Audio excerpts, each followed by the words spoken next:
Oke, assalamualaikum warahmatullahi wabarakatuh. Selamat sore. Oke, terima kasih buat teman-teman dari Universitas Ciputra yang sudah menjadi host dari tahun kedua Global Game Jam Surabaya 2015. Saya ucapkan sekali lagi terima kasih, dan terima kasih juga buat teman-teman panitia Global Game Jam Surabaya yang sudah jadi volunteer dan mempersiapkan diri gitu ya, dan mensupport teman-teman yang akan jadi peserta Global Game Jam Surabaya 2015. Dan yang luar biasa tadi sudah disampaikan bahwa peserta untuk tahun ini di Surabaya adalah peserta yang dalam jumlah cukup besar. Jadi saya tidak hanya berharap di situ sih, tapi kita berharap bahwa dengan jumlah yang besar ini tentu kualitas dari prototipe yang nanti akan dihasilkan juga luar biasa juga. Oke. Tadi si Ruben bilang tuh ya, kalau bilang Global Game Jam, mana Ruben tadi? Hatsune Miku mana Hatsune? Global Game Jam sah gitu ya. Oke, saya coba lagi di sini ya. Global Game Jam sah. Oke, tepuk tangan buat kita semua. Oke, saya di sini cuma sharing sebentar aja, mungkin sekitar 30 menit. Setelah saya ada satu sesi lagi yang gak kalah seru dari CEO-nya Alchemist, gitu ya, dari Mas Tedo, gitu ya. Mungkin akan banyak sharing pengalamannya, terutama Mas Tedo ini dari US ya, kemarin sempat sekian tahun, terus balik lagi, pengen bangun industri game di Indonesia, khususnya di Surabaya. Tepuk tangan dong. Oke, saya sekarang cuma akan sharing tentang funding gitu ya.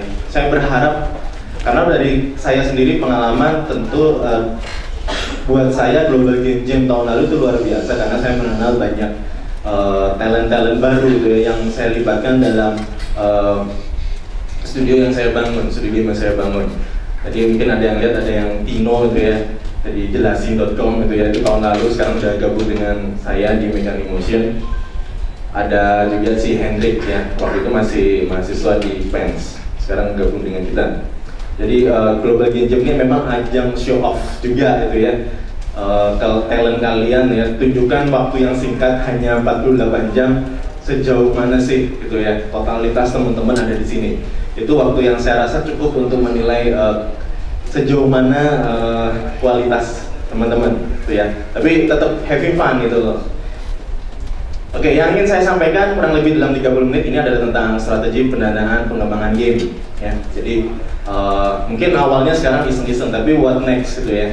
Kita berharap mungkin teman-teman juga semakin serius ya ke industri game ini. Oke, ini mungkin sekilas tentang saya. Jadi saya sebenarnya backgroundnya akuntansi gitu ya. Jadi saya yakin teman-teman di sini yang bergabung di Global Game Jam tidak melulu orang yang dari backgroundnya informatika atau DKV, tapi kalau nggak salah yang tahun lalu ada teman-teman yang salah satu kalau nggak salah guru olahraga ya. Jadi tahun lalu ada guru olahraga ikut gitu ya. Nah, saya nggak tahu, mungkin nanti datanya saya belum lihat. Gitu ya, di sini ada yang entah guru olahraga, mungkin ada guru agama kali itu ya. Tadi soalnya yang tahun lalu ada penampakan itu ya. Jadi kalau ada guru agama mungkin.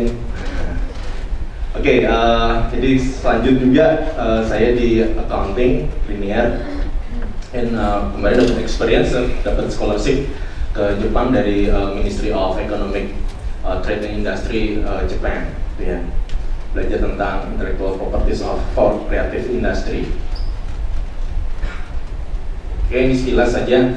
Jadi saya bikin perusahaan namanya Mechanic Motion. Saya juga punya lembaga kursus ya, untuk belajar animasi dan game, namanya Animation Academy, dan saya punya studio game yang namanya Anoman Studio. Oke, sekilas ini beberapa produk kami, ada Dispensers of Vanara, ada novelnya, digital comic, mobile game, lagu, animasi dan lain-lain. Dan sebagian besar saya juga kerja bareng kemarin sama Mas Eka juga, Mas Radi lagi di luar, ada beberapa di sini ya. Jadi terlibat di beberapa project game yang kita develop. Sebenarnya saya sendiri adalah 3D modeler artis ya, dan animator.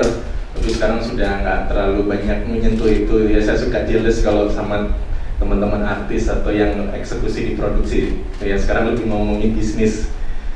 Tapi kadang-kadang ya ikut ini, senang sekali itu saya lihat teman-teman yang luar biasa semangatnya di sini ya. Beberapa upload saya, oke, suka yang unyu-unyu gini lah, saya jadi spesialisnya. Oke, beberapa ini mungkin kalau mau tahu kemarin Garuda Riders projectnya, ini animasinya bisa dilihat di BCTV. Ini beberapa games. Nah, aja ini ada di Play Store. Ada juga di tim Komik Interaktif.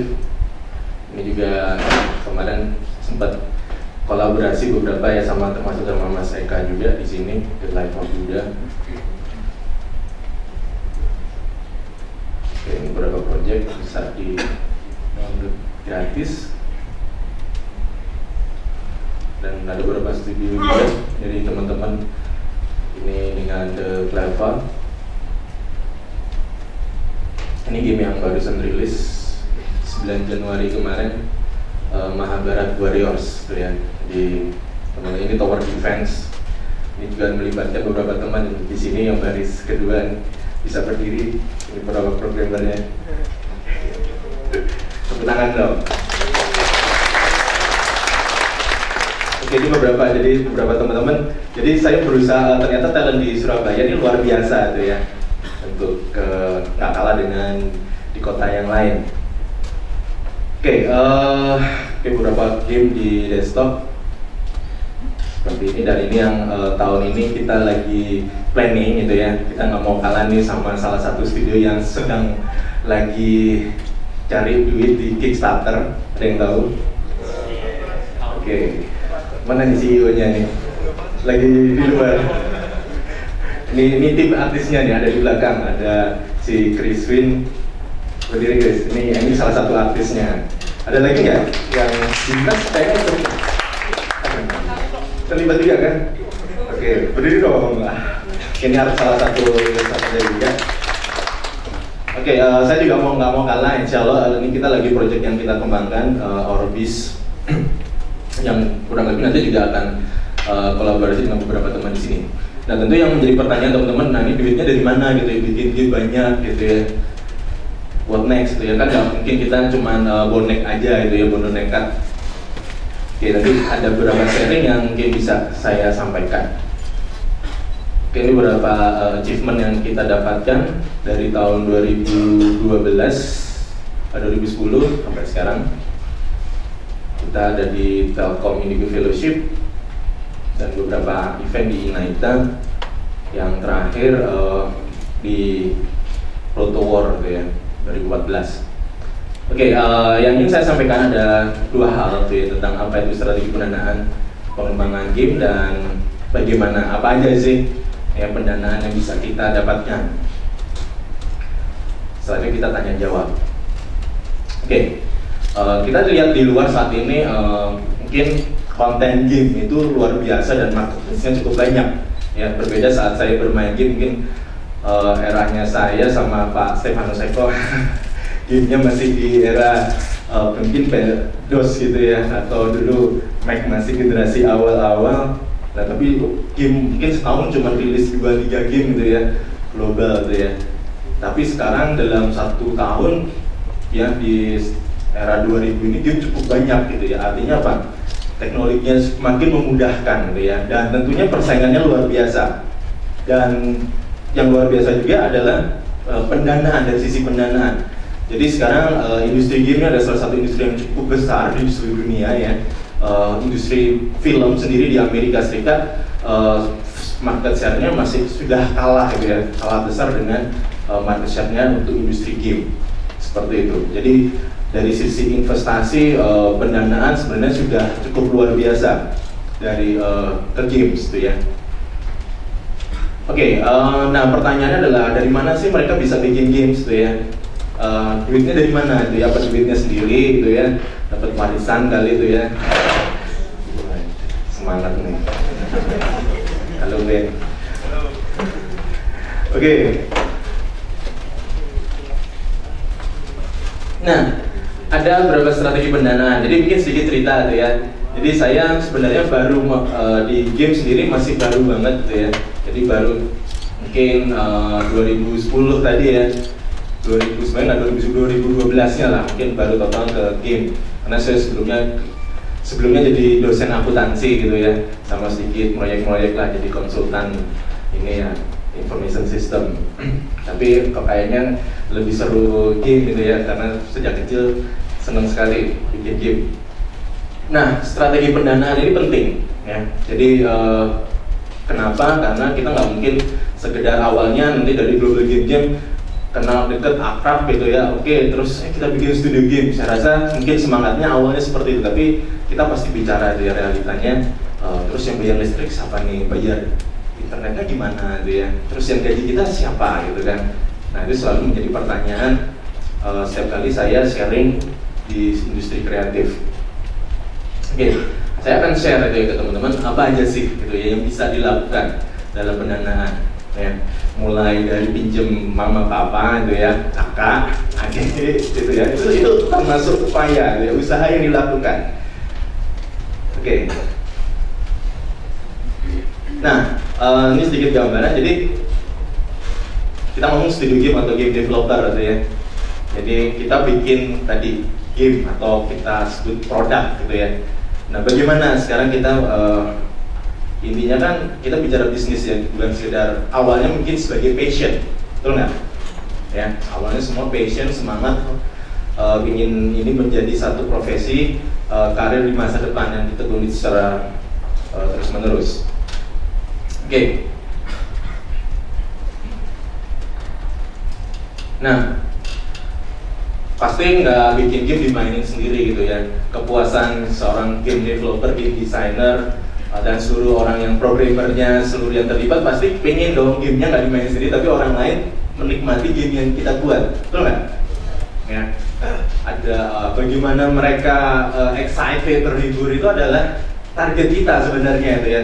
Awalnya kan seperti itu, kita bikin permainan orang terhibur dengan apa yang kita buat, betul nggak? Ya. Terasa sekali kalau nanti teman-teman mungkin nanti hari Minggu ya, pada saat eksebisi dari hasil 48 jam ya ngejam itu gamenya, terus yang lain wah keren ya. Nah, dengan kata keren itu udah istilahnya mungkin ini ya priceless gitu ya, udah wah itu ya. Kayaknya udah kalau ini ekstrimnya orgasme gitu ya, dengan kata wah seru tuh gamenya. Nah, itu adalah awal ya. Nah, sekarang bicara oke, asik gitu ya, tapi kan nextnya orang mau beli nggak itu ya, nggak sekedar main asik gitu ya. Nah, pasti kita bicara ke sana. Oke, saya cuma awal dulu sebelum masuk ke fundingnya deh. Jadi pastilah kita kalau bicara pendanaan ada bootstrapping, ada external financing ya. Tapi yang pasti kita harus tahu dulu produk kita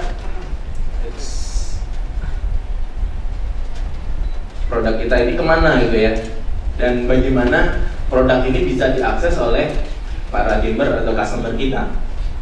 Itu dulu gitu ya, itu pasti kita harus pastikan di awal kalau kita udah masuk ke industri, bukan sekedar dari hobi ya. Ini dulu kita harus pahami, karena setiap marketplace atau publisher itu punya karakteristik sendiri. Istilahnya sama nggak sih karakternya kita ke pasar tradisional sama ke pasar modern kayak ke Carrefour, sama nggak pengunjungnya? Bisa aja sama, bisa aja beda gitu ya, tapi karakteristiknya pasti beda gitu ya. Kalau tradisional bisa tawar menawar, sama saya rasa di marketplace juga seperti itu ya. Ada orang-orang di sana, ada gamer-gamer yang berinteraksi gitu ya. Dalamnya ini teman-teman harus pahami dengan baik sebelum masuk ke situ gitu ya. Dan ini sangat-sangat rapid perkembangan marketplace game gitu ya. Jadi banyak akses dan terus memperbarui diri gitu ya. Di Play Store pasti beda dengan karakteristik gamernya di iOS ya. Di App Store beda lagi, di Steam gitu ya. Steam mungkin yang sejenis kayak Origin, beda lagi itu ya karakteristik gamernya ya. Nah, ini penting sekali pemahaman market sebelum kita bicara tentang pendanaan. Berapa duit sih yang kita butuhkan?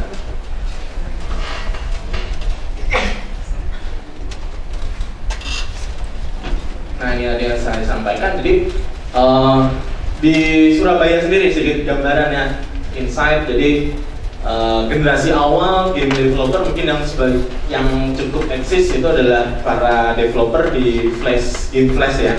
Jadi di Surabaya ini ada cukup berapa ya, cukup punya nama besar di dunia game Flash ya. Dan sekarang berkembang setelah ada Play Store ya, berkembang juga muncul studio-studio game yang fokus ke sana itu ya, atau di App Store. Dan untuk di market Steam sendiri masih belum banyak sebenarnya di Indonesia sendiri ya. Mungkin beberapa yang sudah masuk kayak Infectonator ya dari Turki, terus pasti tahu semua ya game horror fenomenal Red Out gitu ya, yang keren banget gitu ya, dari Digital Happiness gitu ya. Saya juga sempat ngobrol juga sama Mas Imron ya, CEO-nya, diskusi tentang bagaimana berjuangnya Digital Happiness. Kadang kita ngeliat seru-serunya aja tuh ya, wah rilis nih keren tuh ya, tapi perjuangan mereka sangat-sangat luar biasa tuh ya. Saya sampai dicurhatin tuh ya, kita kadang sehari makan super mie gitu ya, sehari super mie terus gitu ya, sehari 3 kali. Dan rata-rata teman-teman developer Digital Happiness ya, developernya itu rata-rata udah, karena mereka mungkin ini ya, industri kreatif yang lebih dulu ya dibanding Surabaya. Jadi mereka rata-rata udah berkeluarga, umurnya rata-rata seperti saya 30 tahun ke atas gitu ya, 40 sudah ada yang baru 40 tahun ke atas, dan mereka memang totalitas di situ ya. Jadi mereka memang kalau di Bandung mereka kebanyakan hidup untuk berkesenian ya, karakteristik kotanya seperti itu. Oke, balik lagi itu ya. Jadi ini beberapa market peluang yang bisa teman-teman coba, dan saya sendiri baru masuk di ini ya. Nanti ada beberapa developer yang memang jagoan di sini ya. Nah ini ada beberapa yang kayak Elven Tales itu sudah bermain, akan masuk ke sini Steam gitu ya, yang sekarang lagi fighting untuk mencapai angka 30.000 US dollar di Kickstarter gitu ya. Jadi kalau bisa kita kompak nih yang Surabaya, bantuin macam-macam ya. Bantuan pertama pasti funding gitu ya. Kalau kalian punya kartu kredit, pinjam kartu kredit orang tuanya dulu mungkin ya. Nantinya itu funding lah gitu ya. Karena suatu saat nanti saya yakin kalian juga akan ini ya, melakukan hal yang sama, entah di Kickstarter atau crowdfunding yang lain atau metode pendanaan yang lain. Jadi kita saling support lah, kita bangun ekosistem yang bagus ya, khususnya di Surabaya. Oke, gitu ya.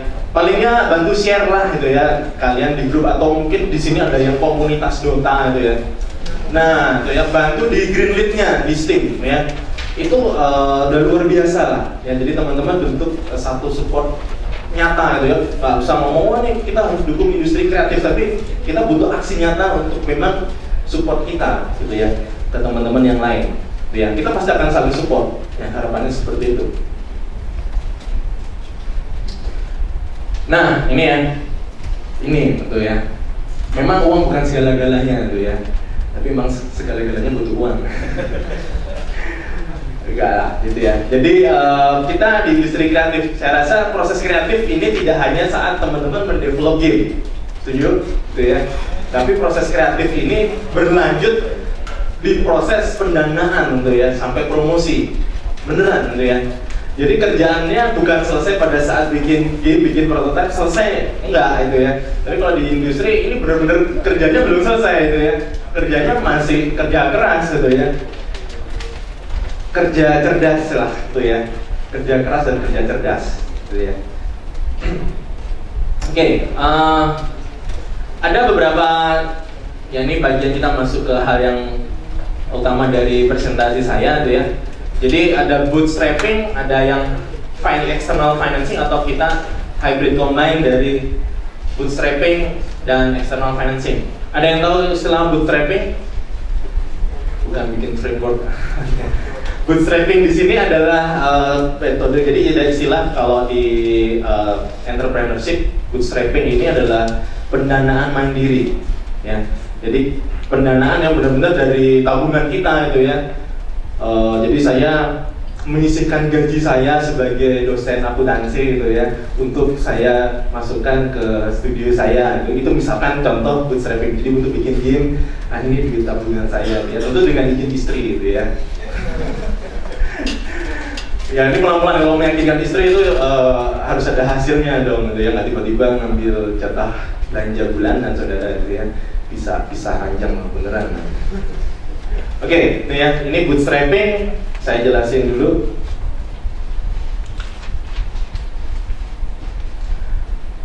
Ini beberapa, jadi saya melihat ini referensinya saya lihat dari satu buku tentang entrepreneurship ya, tentang funding ya. Jadi yang tadi saya sampaikan, yang pertama ada owner financing ya. Ini kita biasanya kalau awal, saya sendiri ya pendanaan mandiri ya. Jadi kita punya tabungan itu yang kita sisihkan itu ya. Kita punya ya pinjem saudara, pinjem orang tua, itu yang kita lakukan. Ya beberapa studio saya lihat sendiri melakukan seperti itu. Dulu saya terlibat di dolanan games tuh ya. Sekarang mereka lagi fight untuk menyelesaikan game judulnya Warwood gitu ya. Itu sampai mereka ya pinjem duit saudaranya dan seterusnya gitu ya. Pinjaman inilah lunak gitu ya, yang nggak tahu kapan balikinnya. Itu dilakukan dan itu sah-sah aja. Itu saya di entrepreneurship di luar negeri pun juga melakukan hal yang sama gitu ya, dan itu bisa kita lakukan. Oke. Nah berikutnya ada istilah namanya sweat equity ya. Sweat equity. Equity ini apa sih? Saham gitu ya, kepemilikan. Nah sweat equity ini gini, jadi oke deh, kita berlima atau nanti berempat gitu ya, kita bikin studio game, kita menggaji diri kita sendiri gitu ya. Tapi oke, nanti kalau dapat keuntungan, misalkan ya, kita udah bagi nih persentase tiap orang yang terlibat berapa persen. Itu sweat equity istilahnya.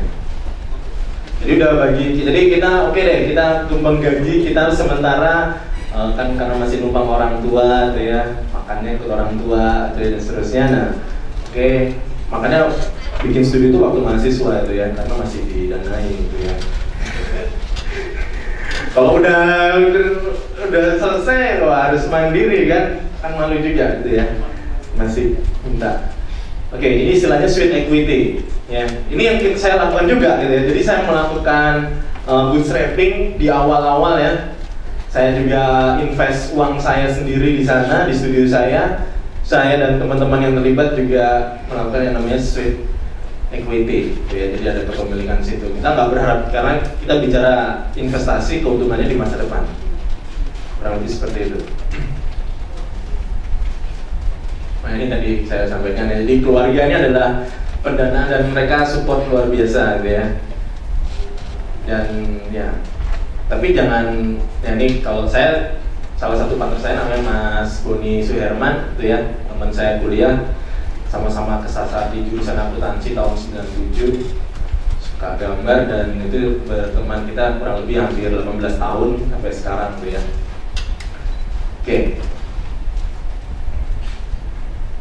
Oke, yang terakhir adalah kita akan bahas tentang external financing ini ya.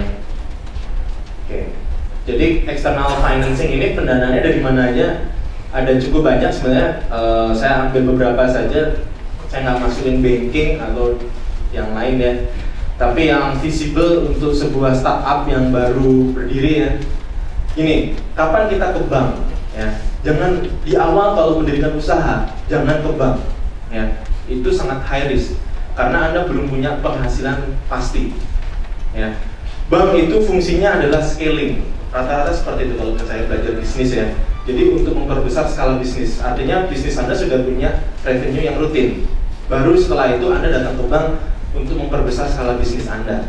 Karena Anda sudah punya, karena Anda harus bayar pinjaman pokok dan bunganya dong ya. Betul ya? Nah kalau Anda nggak punya penghasilan rutin, jangan main-main masuk ke bank gitu ya. Nah, yang visible untuk di awal adalah external financing ini. Jadi Anda bisa pertama mencari namanya angel investor. Ada nggak sih? Saya dulu pertama awal-awal adakah bidadari itu ya yang punya duit banyak, yang ikhlas kasih duitnya gitu ya. Dan saat ini saya alhamdulillah dari setelah 5 tahun kurang lebih juang akhirnya ketemu tuh ya. Jadi angel investor ini yang jadi orang-orang kebanyakan individu, mereka punya, dan rata-rata mereka duduk di posisi CEO ya, yang saya tahu. Jadi BUMN, orang-orang itu yang duitnya gajinya mungkin bingung habisin duit, ya beneran. Saya berhadapan dengan mereka, mereka tuh orang-orang yang bingung habisin duit aja. Jadi mereka punya komunitas yang cerita, ini aku punya game nih, gitu ya, keren kan. Jadi kalau yang lainnya cuma bisa pamer punya mobil, dia pamerin loh aku punya game, gitu ya. Nah itu ada yang, mereka orang-orang yang seperti itu gitu ya. Istilahnya angel investor. Nah, nanti saya share sedikit mereka bagaimana mengakses para bidadari ini ya, atau bidadara atau laki. Sorry. Nah, berikutnya lewat kompetisi. Ini kita lakukan juga, ya. Jadi kompetisi ini lumayan itu ya, dananya gede gitu ya. Jadi saya bangun studio pertama itu dari menang kompetisi Telkom Indigo dapat 50 juta gitu ya. Saya tahu betul terus mekanisme cara kerjanya, jadi saya hacking the system, istilahnya memahami cara kerja penjuriannya dan seterusnya. Tahun kedua dicoba, menang lagi dapat 50 juta lagi, juara 1 gitu ya. Gak mau kalah sama Pak yang orang tadi, kalau dia hacking software ini Romance 3 Kingdom gitu ya. Saya juga main dulu Romance 3 Kingdom, terus ini apa, Nobunaga Edition, game-game itu yang seumuran saya itu tahu ya. Master ketawa kayaknya main juga. Oke, terus ada venture capital. Nah, nanti salah satunya Alchemist. Nah, itu dapat pendanaan dari East Venture ya. Dan crowdfunding ini sedang dilakukan oleh Elven Games tuh ya. Oke. Nah ini tadi sekilas nih ya.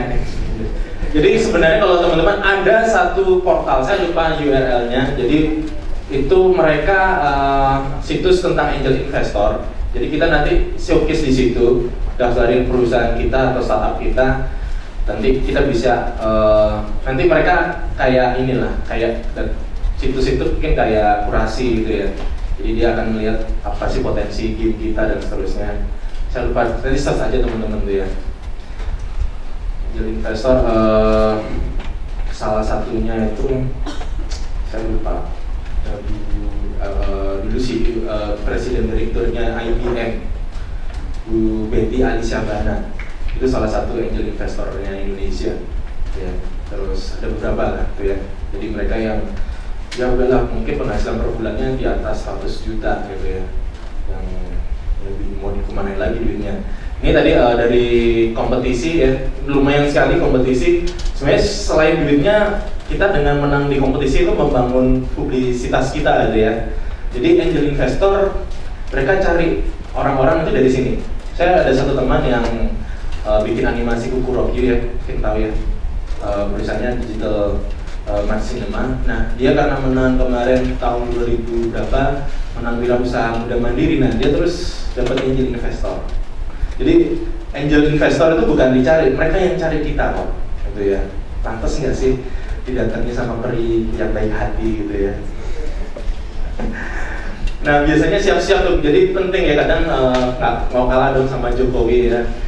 Jokowi kan pencitraan gitu ya. Nah, karena dia menang kompetisi itu sebenarnya citra yang muncul sendiri gitu kan. Nah, itu angel investor cari di situ. Oke. Nah, ini tadi yang saya cerita dapat pendanaan dari venture capital. Venture capital itu apa sih? Dari perusahaan yang mereka kayak ini ya, terima dana dari beberapa investor. Nah, investor kan males ya urusan langsung dengan perusahaan-perusahaan yang harus diinvestasi itu ya. Jadi yang mereka lakukan adalah mereka mengalokasikan dananya ke sebuah perusahaan.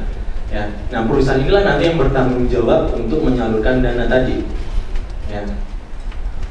Jadi ini salah satunya studio game asal Surabaya. Nah, setelah ini nanti Mas Teguh yang akan sharing, dan ini Alchemist. Ini dapat pendanaan di East Venture. Angkanya berapa? Gak boleh cerita. Jadi lumayan. Nah, ini teman-teman gimana? Jadi sebenarnya kayak gini loh. Kalau cewek yang cantik itu kan cowok-cowok pada datang sendiri kan ya, tau nggak? Nah sekarang kita bikin studio game dengan karya yang memang pantas untuk di funding. Jadi teman-teman harus punya strategi, gitu ya. Jadi nggak percuma bikin karya bagus, game yang bagus, tapi game Anda tidak diketahui oleh banyak orang, ya. Nah di sini di Surabaya ini medianya keren-keren, ya. Salah satunya ada Duniaku, ini Mas Febri, silakan berdiri Mas. Nah ini salah satu, kita butuh media, gitu ya. Media inilah yang akan membantu teman-teman studio game ini untuk dikenal oleh para angel investor, venture capital, gitu ya. Itu penting, ya. Selain tadi lewat kompetisi, gitu ya. Kalau kompetisi lah menang pasti dapat expose lah, dapat liputan lah, gitu ya. Oke, ya. Jadi seperti itu. Dan yang terakhir ini crowdfunding, gitu ya. Jadi kita bisa, nah masing-masing punya kelebihan dan kekurangan, gitu ya. Kalau dengan investor, kelebihannya tadi itu ya, kita langsung dapat fresh money gitu ya, yang cukup lumayan, biasanya bertahap, nggak langsung kasih uang 1 miliar gitu, enggak, itu ya, bertahap gitu ya. Anda bisa deliver enggak produk game Anda gitu ya. Oke, nah kalau lewat crowdfunding Anda akan engage investor Anda adalah para gamer Anda, ya. Istilahnya mereka yang nanti akan mendanai mewujudkan produk kita. Jadi sebenarnya nggak cuma untuk game, ya, macam-macam gitu ya, crowdfunding ya. Mungkin sudah familiar ya. Jadi crowdfunding ini istilahnya gotong royong ngumpulin duit rame-rame. Sebenarnya ini bukan hal yang baru gitu ya. Kalau kita lihat di jalan-jalan itu kan sumbangan masjid tuh ya, di pinggir jalan itu crowdfunding gitu kan, betul nggak? Nah itu ya, itu crowdfunding itu pertama di Indonesia mungkin bikin masjid. Oke, nah ini mungkin bisa dilakukan oleh Elven Tales juga, mungkin di tengah jalan itu sambil bikin game ini tolong Pak. Canda, tapi boleh dicoba loh. Oke, itu ya. Jadi nanti di beberapa lintas di Jalan Lampis itu nanti, wah ini kayaknya nanti gitu. Biar makin banyak tahu itu ya. Masa harus turun di jalan sih, butuh funding. Saya yakin teman-teman di sini keren-keren itu ya. Duitnya banyak tuh ya.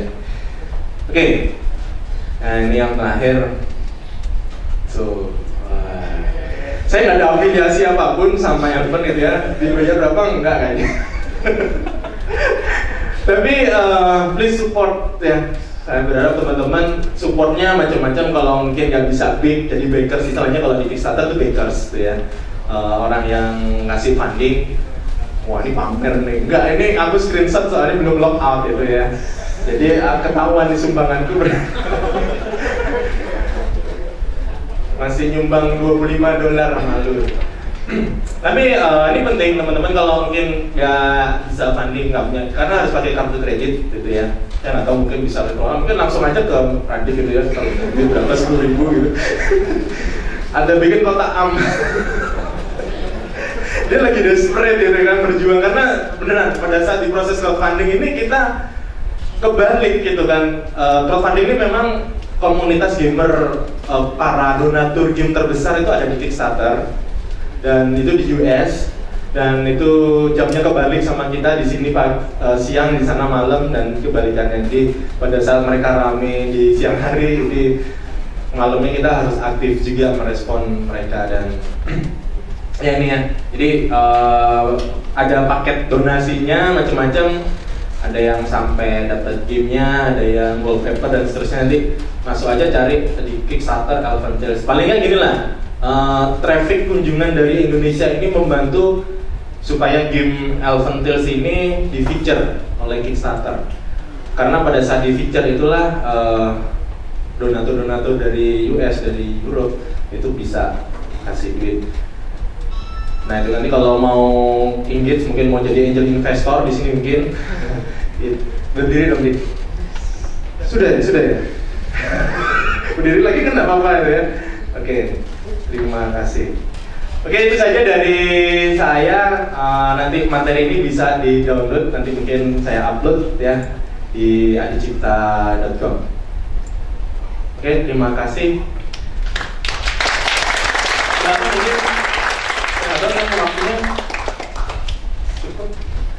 Atau mungkin ada pertanyaan, 2-3 orang pertanyaan, penanya.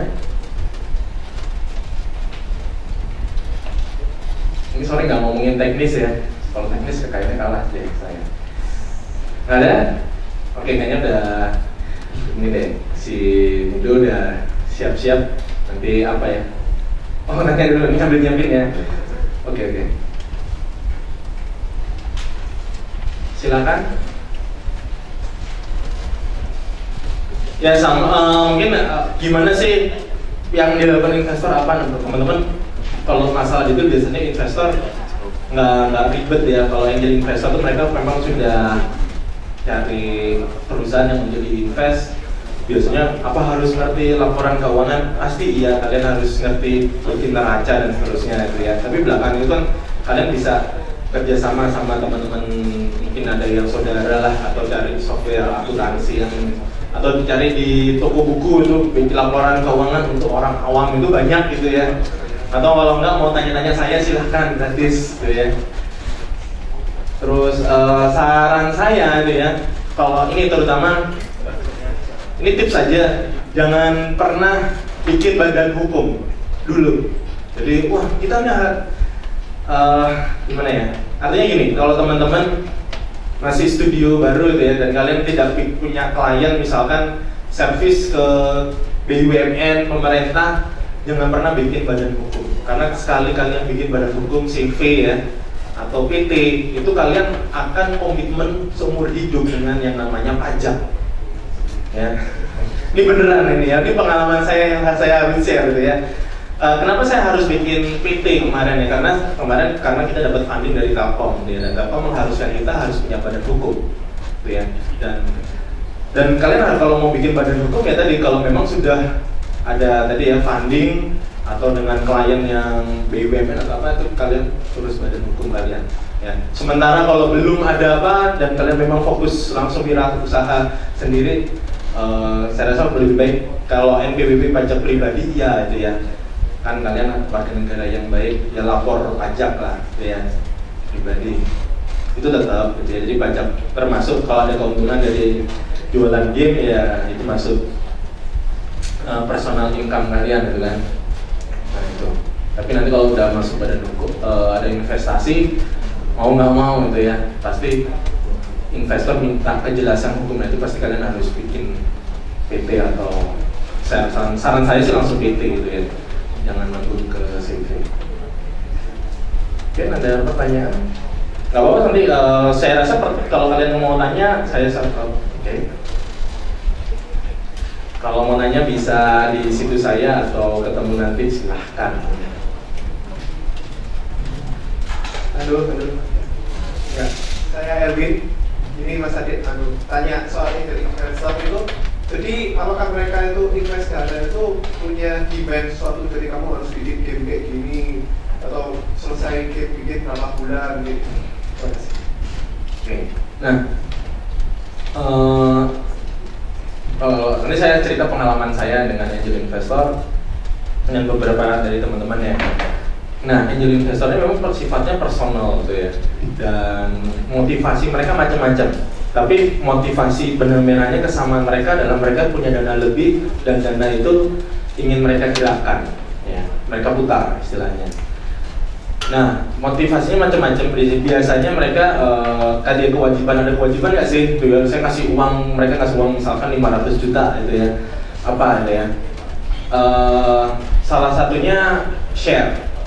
Ya, share itu kepemilikan, mereka punya kepemilikan. Nah, kedua tergantung kita gitu ya. Kalau dia biasanya tahu mereka bukan orang yang dari background game dan seterusnya gitu ya, angel investor gitu ya, macam-macam bisnisnya. Yang saya ini macam-macam ya usahanya, dan dia cuman oke, kamu bisa delivery kapan gamenya, sudah delivery, saya maunya progresnya selama pembuatan diupdate, udah seperti itu. Misalkan kita komitmen 3 bulan, 6 bulan, atau berapa bulan selesai misalkan, ya udah seperti itu. Dan rata-rata angel investor tidak beda dengan kreditur ya. Kalau kreditur kan kita harus balikin duit. Kalau angel investor memang mereka tadi ya, investasi jangka panjang. Mereka istilahnya menanam benihnya, mungkin mereka lebih banyak gimana nih dividennya itu baru sekitar 2-3 tahun itu mereka baru bicara seperti itu. Jadi nanti saya sendiri sih pengalaman dengan mereka orang yang sangat ini ya, rata-rata orang-orang yang humble tuh ya, orang yang udah duitnya banyak tuh udah bingung ngabisin ya, orangnya udah nggak biasa gitu ya. Jadi dia bilang oke, gitu ya, ada kesulitan apa? Ya udah gitu. Ya gitu. Jadi yang ribet yang venture capital.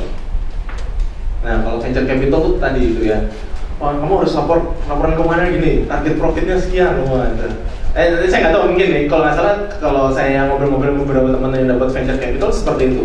Jadi mereka ada pressure target finance yang besar. Nah ini ada di depan ini, ada nggak ini? Jangan tanya saya. Saya belum berani masuk ke VC itu ya, venture capital. Jadi istilahnya nanti ada pitching ya. Jadi kita presentasi produk kita, performance kita gimana. Yang mereka bilang, game kamu udah di-download berapa juta kali gitu ya. Nah, misal. Jadi mereka punya parameter lah pasti gitu ya. Dan mereka biasanya rata-rata punya background experience di industri yang sama. Jadi biasanya. Oke, mungkin ada lagi. Mungkin saya rasa cukup dari saya. Terima kasih, selamat sore. Saya kembalikan ke MC kita, terus kita langsung itu.